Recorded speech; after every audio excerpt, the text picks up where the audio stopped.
اسلام کا مزاج ہے کہ اسلام کے ماننے والوں کی ناک میں شریعت کی نکیل ڈالی۔ اسلام کا مزاج یہ نہیں ہے کہ ہر فیصلے میں، ہر قول میں اور ہر فعل میں اپنی خواہش نفس کو اور اپنی عقل کو رکھا جائے۔ عقل جو مانے اسے تسلیم کر لو، جو عقل میں نہ آئے اس کا انکار کر دو۔ یہ اسلام کا مزاج نہیں ہے۔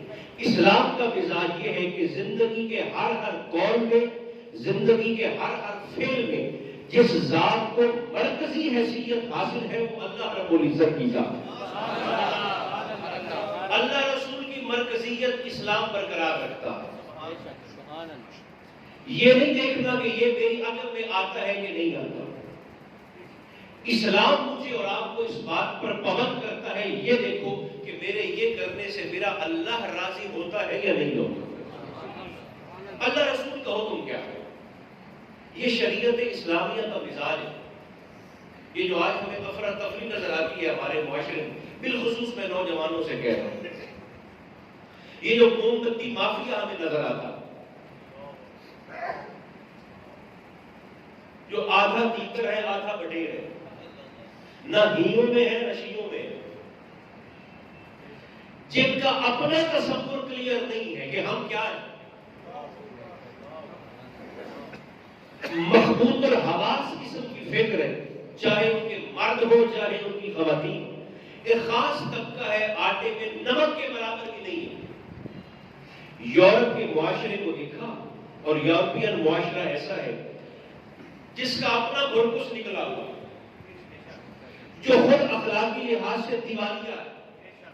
ہمارے دیسی لوگ، یہاں کے لوگ بھاگ کر وہاں جانے کو ترجیح تو دیتے ہیں روزی روٹی کے لیے، کچھ پھر وہاں پر اپنی فیملیز کو بھی بلوا لیتے ہیں، اپنے بچوں کو بھی بلوا لیتے ہیں، لیکن جو آپ کے قریبی اگر کوئی لوگ اور کوئی احباب اور کوئی افراد باہر رہتے ہو، پھر جب وہاں پر شادی ہو گئی، بچے پیدا ہو گئے اور جب وہاں کا ماحول دیکھا، جب بچے اور بچیاں 10 12 سال کی عمر کو پہنچے، پھر ماں باپ سر کھلاتے پھرتے ہیں کہ اب بچوں کی تربیت کا اہتمام کیسے کریں۔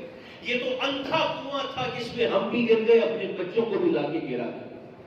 اب وہ بچہ جس کی پرورش جس نے 10 12 15 سال وہاں کا ماحول دیکھا ہے، اب نہ وہ بیچارہ وہاں کا رہا، نہ بیچارہ واپس آنے کے قابل رہا، نہ وہ آدھا تیتر بن گیا آدھا بٹیر بن گیا، نہ وہ مسلمان رہا نہ وہ عیسائی رہا۔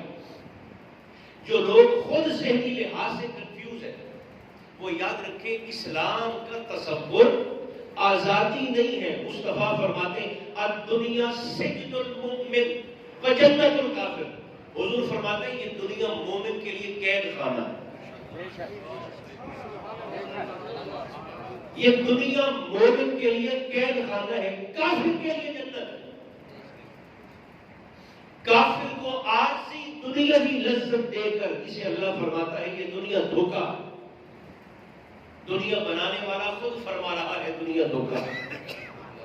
کافر کو دنیا کی عارضی لذت دکھا کر دائمی لذت سے محروم کر دی، دنیا اس کے لیے جنت بنا دی۔ مگر بندہ مومن کی زندگی وہ آسان نہیں ہوتی، وہ سہل نہیں ہوتی۔ آپ ذرا اسلام کا ماضی اٹھا کر دیکھیں۔ میں کیا عرض کرنا چاہتا ہوں، اسلام کا مزاج دیکھیں، تاریخ کیا ہے، ماضی کیا ہے اور ہمارا حال کیا ہے۔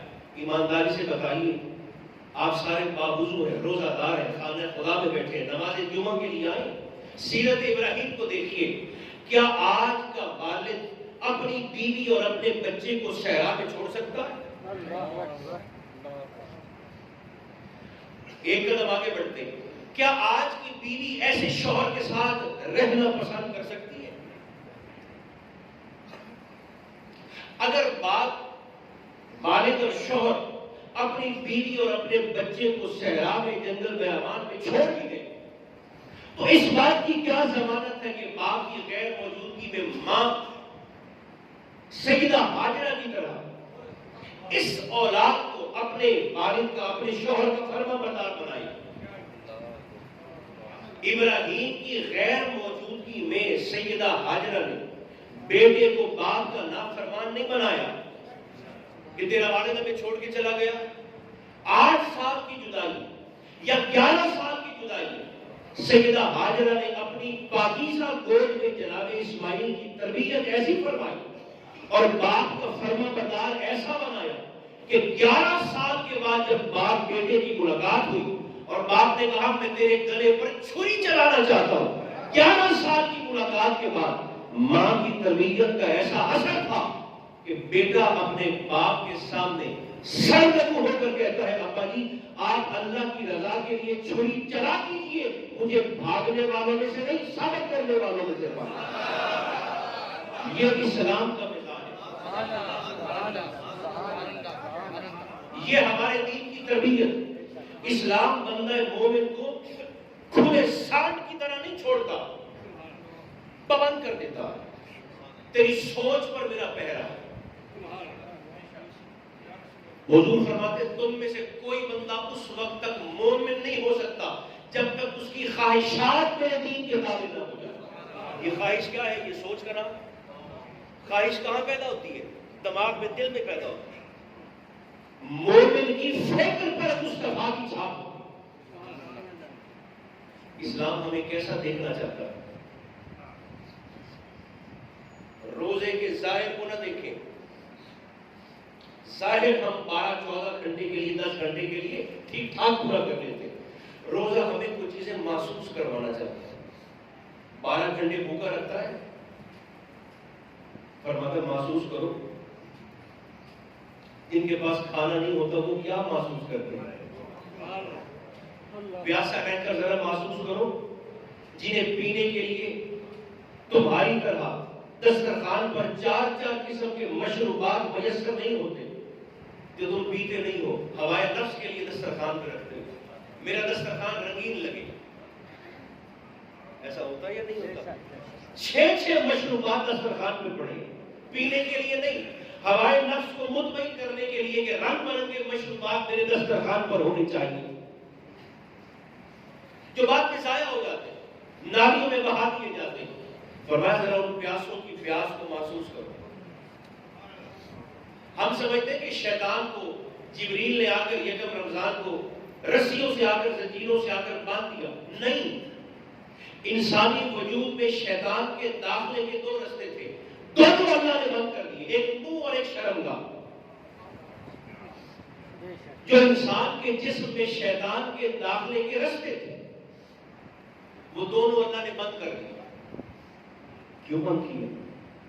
تاکہ میرے بندے کو یہ اپنے نفس کو تابع کرنے کا فن آتا ہے، جسے ہم نفس کہتے ہیں نا، نفس، اسے آپ مار نہیں سکتے، یاد رکھیے، اسے آپ کچل نہیں سکتے۔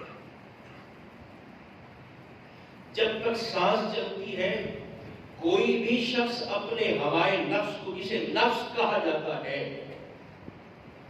اسے مارا نہیں جا سکتا، اسے کچلا نہیں جا سکتا، اسے ختم نہیں کیا جا سکتا، ہاں اسے سکھایا جا سکتا، اسے لگام ڈالی جا سکتی، اس کو قابو کیا جا سکتا۔ اور روزہ وہ عبادت ہے جو اس نفس کو قابو کرنے کا ہمیں ڈھنگ سکھاتا ہے۔ اسی لیے تو میرے بھائیوں روزے کو اس جسم کی زکات کہا گیا۔ میں آپ کی خدمت میں عرض کروں